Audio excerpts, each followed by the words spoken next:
हिंदी साहित्य के अमूल्य संकलन से आज सुनिए अपनी प्रिय लेखिका डॉक्टर संगीता झा जी की लिखी हुई कहानी त्रिलोकी की दुल्हन।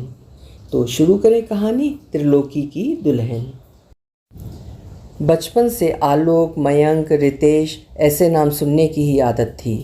खुद का नाम जमाने से अलग निमिषा, भाइयों के नाम विहान और आहान हैं। माँ तक का नाम शशि और पापा का नाम शरद है। स्कूल में सारे टीचर्स पूछते ये निमिषा कैसा नाम है। वो बताती कि निमिषा का अर्थ है क्षणिक और आँखों का जगमगाना। जिस परिवार में बच्चों के नाम इतने सोच कर रखे जाते हों, उस परिवार का दामाद है त्रिलोकी लाल। निमिषा अपनी लॉ की पढ़ाई खत्म कर अपनी वकालत की प्रैक्टिस करना चाहती थी। माँ पापा को बेटी की ब्याह की भी बड़ी चिंता थी।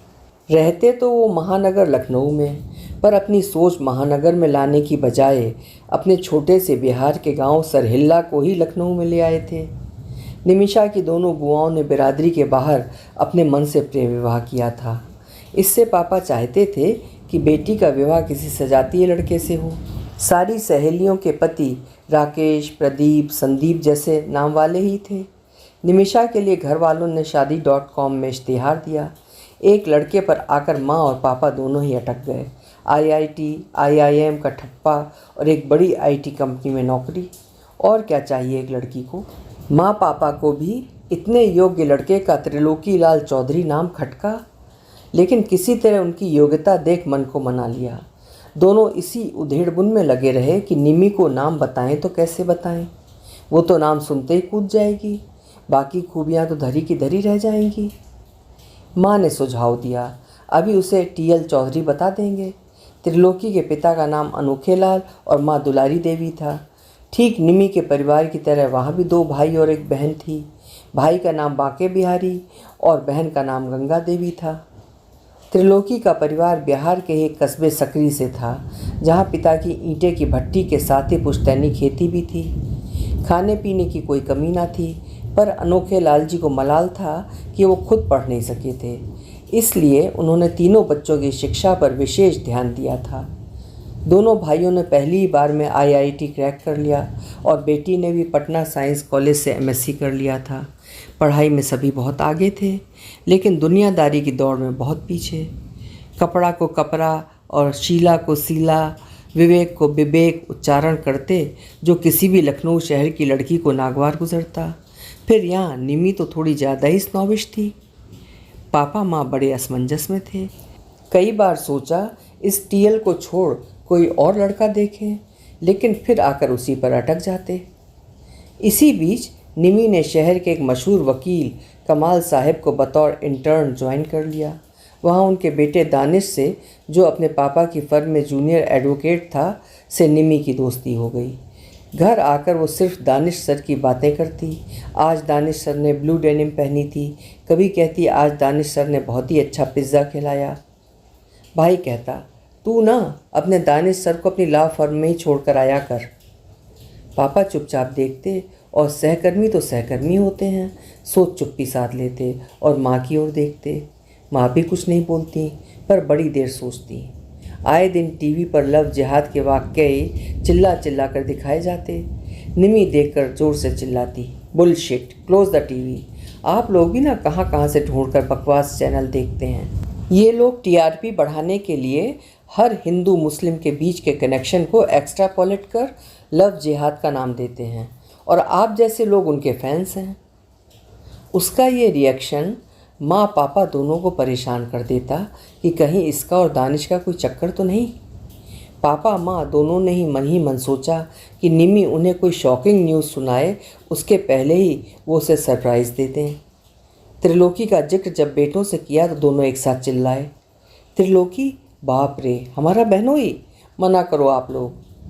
पापा ने कहा, नाम पर मत जाओ। अरे देखने में बड़ा हैंडसम और IIT IIM का टैग, इतने संस्कारी लड़के मिलते कहाँ हैं। भाई चिल्लाए, आप लोग भी ना। जैल सिंह राष्ट्रपति थे, इट डजेंट मीन कि मैं उसे बहनोई बना लूँगा। जब उसका नाम हमें ही इरिटेट कर रहा है तो फिर बेचारी निमी। माँ बाप बेचारे तो चुप्पी लगा गए। थोड़ा सा युद्ध विराम, तभी एक रात विहान ने खिड़की से देखा कि दानिश सर अपनी जूनियर निमी को घर ड्रॉप करने आए हैं। दोनों साथ बड़े खुश लग रहे थे। दानिश ने खुद उतरकर निमी के साइड का कार का डोर खोल उसे बड़े प्यार से नीचे उतारा और दोनों ने एक दूसरे से विदा ली। विहान के पूछने पर निमी ने बड़ी कैजुअली जवाब दिया, अरे भाई ऑफिस में देर हो गई। थैंक गॉड वो तो दानिश सर ने घर छोड़ने की पेशकश की जो मैंने तुरंत मान ली। इतनी रात को कहाँ कैब ढूंढती? Any problem? विहान चुप रहा। लेकिन उस दिन के बाद ये वाकई रोज़ होने लगे। कभी पापा तो कभी माँ और कभी भाइयों का माथा ठनकने लगा। कभी कैब ना ढूंढ पाने का बहाना तो कभी दानिश के किसी क्लाइंट का पड़ोस में होना। अब घर पर पापा माँ और दोनों भाइयों की एक सीक्रेट मीटिंग हुई। सबकी यही राय थी कि इसके पहले कोई अनहोनी हो निमी के हाथ पीले कर दिए जाएं। हाथ में जो रिश्ते थे उसमें सबसे अच्छा त्रिलोकी लाल का ही था। भाइयों को भी नाम पसंद नहीं था, पर यहाँ तो बहन की शादी करने की जल्दी थी।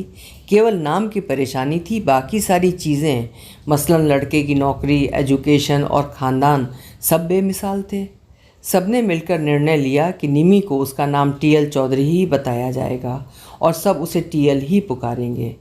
पहले सब निमी से लड़के के गोल्ड मेडल पाने, आईआईटी, आईआईएम और नौकरी की चर्चा करेंगे और आखिरी में नाम बताएंगे और नाम भी टीएल ही बताएंगे। सबको फिर भी डर था कि निमी अभी शादी के लिए नहीं मानेगी, कैरियर और सेटल होने की बात करेगी। छोटे भाई ने सलाह दी कि निमी की कमजोरी है पिताश्री। केवल पापा ही चेस्ट पेन की शिकायत कर निमी को कुछ भी करने के लिए मना सकते हैं। उसके इस सुझाव को सबने बचकाना सुझाव कह मानने से इनकार कर दिया। माँ ने निमी को शादी के लिए तैयार करने का जिम्मा लिया। शाम को बड़े प्यार से निमी के कमरे में पहुंचकर भूमिका बांधी, बेटा जब तेरे उम्र की मैं थी तू मेरे साथ थी। मेरी भी यही इच्छा है कि तेरे भी हाथ पीले करूं और चैन की सांस लूं। निमी गुर्राई, आर यू मैड? आपके माँ बाप ने गलती की और आपकी ज़िंदगी अजाब की और आप भी वही दोहराना चाहती हैं?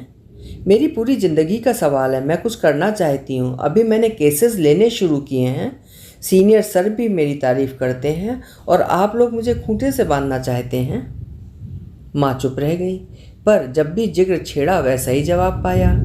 बेचारी माँ को अपना ज़माना याद आया जब वे इंटर में फर्स्ट क्लास में पास हुई थी। तब दादी ने खुशी के बदले पूरे घर में शोर मचाया था। लड़की की जात तो पतंग सी होती है, जितनी छूट दोगे उतनी उड़ेगी, फिर कहीं जा गिरेगी। मुंह काला करवाना है तो बेटी को पढ़ाओ। कोई लड़की की पढ़ाई नहीं देखता, सब उसकी सूरत और सीरत, यानी रोटी बनानी आती है, सब्जी बनानी आती है, यही देखते हैं। उस पर काम करो। कॉलेज भेजने की बात तो सोचना ही नहीं। फिर सचमुच शरद जी को ढूंढ कर उनका ब्याह रच दिया गया। क्या वही सबकी पुनरावृत्ति तो नहीं हो रही है? फिर मन को ढांढस दिया, ना, वो तो केवल 19 साल की थी और यहाँ निमी 23 की और पति के दिल की खटास भी मायने रखती थी। इसलिए उनके अंदर भी बरसों पुरानी अपनी अम्मा की सोच घुस गई कि बेटियाँ पराई होती हैं। जितनी जल्दी हो सके अपने असली घर जाएं उतना अच्छा। अनजाने में अपनी प्यारी निमी को पतंग ही मान लिया। फिर सबने मिलकर छोटे बेटे द्वारा सुझाई तरकीब भी अपनाने की सोची। पापा के डॉक्टर दोस्त की मदद लेकर पापा को एक हार्ट हॉस्पिटल में एडमिट कराया गया। निमी सब कुछ छोड़कर अस्पताल पहुंच गई। पापा से लिपट कर रोने लगी। पापा ने बेटी के सपने मांग लिए और फिर प्लान के अनुसार बेचारी आखिरकार त्रिलोकी की दुल्हनिया बनी ही गई। शादी के 2 दिन पहले तक निमी को शादी से कोई सरोकार न था, इसीलिए उसके लिए भी उसका विवाह टीएल चौधरी से हो रहा था, जो बेंगलोर शहर में सॉफ्टवेयर इंजीनियर था। कार्ड पर भी लड़के का नाम TL Chaudhary son of AL Chaudhary ही लिखा गया। जब नाम मालूम चला तो बेचारी क्या करे। निमी के मन में घटिया सोच ने जन्म लिया कि चुपचाप शादी अभी तो कर ली जाए, फिर आजकल तो तलाक भी लोग ले ही रहे हैं। विवाह की वेदिका पर बैठ बड़े आराम से सारी रस्में भी पूरी कर लीं। सचमुच मंत्रों में कितनी शक्ति होती है पहली बार जाना। सप्तपदी, सिंदूरदान, सब कुछ एक लड़की को कितना बदल देता है। फिर वही शैतानी सोच सामने आ गई कि उसे इन सब संस्कारों से छुटकारा पाना है। उसे विदा करते हुए परिवार रो रहा था। माँ तो लगभग बेहोशी हो गई थी। निमी ने सोचा इतना ही रोना था तो फिर ये शादी किस लिए। ससुराल पहुंची तो पूरे घर के लोग शोर मचाने लगे। त्रिलोकी की दुल्हनिया आ गई, बड़ी वकील है लखनऊ में। वो मन ही मन हंसने लगी। मैं और मिसेस त्रिलोकी, हे देखते जाओ 2 दिन में फिर। अचानक इसी सब्ज बाग के बीच जोर से हाथ हिलाया और सचमुच फुर्र सी स्थित हो गई और निम्मी नीचे गिर गई। जब होश आया तो अपने को अस्पताल में पाया और सिरहाने पर त्रिलोकी जी को बैठे पाया, जिसे उसने शादी के पहले देखने से भी इनकार किया था। सामने पापा, माँ और भाई बदहवास से खड़े थे। त्रिलोकी सबको ढांढस दे रहे थे कि चिंता की कोई ज़रूरत नहीं है। बड़े प्यार से माँ पापा से कह रहे थे, अरे आप लोग जाइए, निमी अब मेरी जिम्मेदारी है। जब तक अस्पताल में है मैं देख लूँगा। निमी को तो पता ही नहीं था कि वो खुद इतनी गंभीर रूप से इंजर्ड है। उसने कहा, माय फुट, मैं और किसी की जिम्मेदारी? I will take care of myself. किसी को मुझे देखने की ज़रूरत नहीं है। त्रिलोकी बोले, धीरे धीरे निमी, तुम्हारे सारे रिब फ्रैक्चर्ड हैं, कमर की हड्डी में चोट आई है, प्लीज़ डोंट मूव। निमी को विश्वास ही नहीं हो रहा था कि कहाँ शादी का मंडप, फिर त्रिलोकी का गांव और अभी अस्पताल। त्रिलोकी पूरी तरह से दुल्हन की सेवा में जुट गए। अंत में त्रिलोकी की मेहनत कामयाब हुई और पूरे 6 हफ्तों बाद निमी चलने के काबिल हुई। अब तक उन्हें भी मालूम चल गया था कि निमी ने उनसे शादी मजबूरी में की है, लेकिन इन 6 हफ्तों में निमी के दिलो दिमाग पर त्रिलोकी पूरी तरह से छा गए थे। निमी के चलने पर त्रिलोकी ने उससे कहा, लो अब तुम आज़ाद हो, जहाँ चाहे जा सकती हो, तुम्हें तो शादी से ऐतराज़ था ना। निमी ने बड़े प्यार से उत्तर दिया, मुझे तुमसे नहीं तुम्हारे नाम से परेशानी थी, लेकिन अब समझ में आ गया कि नाम में क्या रखा है। मैं त्रिलोकी की दुल्हनिया बनने को तैयार हूँ। त्रिलोकी ने ठहाका मारते हुए कहा, सोच लो, बेटी हुई तो उसका नाम जमुना देवी और बेटा हुआ तो उसका नाम राम प्रसाद रखूँगा। निमी ने हंसते हंसते जवाब दिया, मंजूर है, मंजूर है। और इस तरह मिस निमिषा त्रिलोकी की दुल्हन बन गई। अभी आप सुन रहे थे डॉक्टर संगीता झा की लिखी हुई एक बेहद मज़ेदार कहानी, त्रिलोकी की दुल्हन। उम्मीद है कहानी आपको ज़रूर पसंद आई होगी। कल मिलेंगे इसी तरह किसी बेहतरीन कहानी के साथ। आपका समय शुभ हो।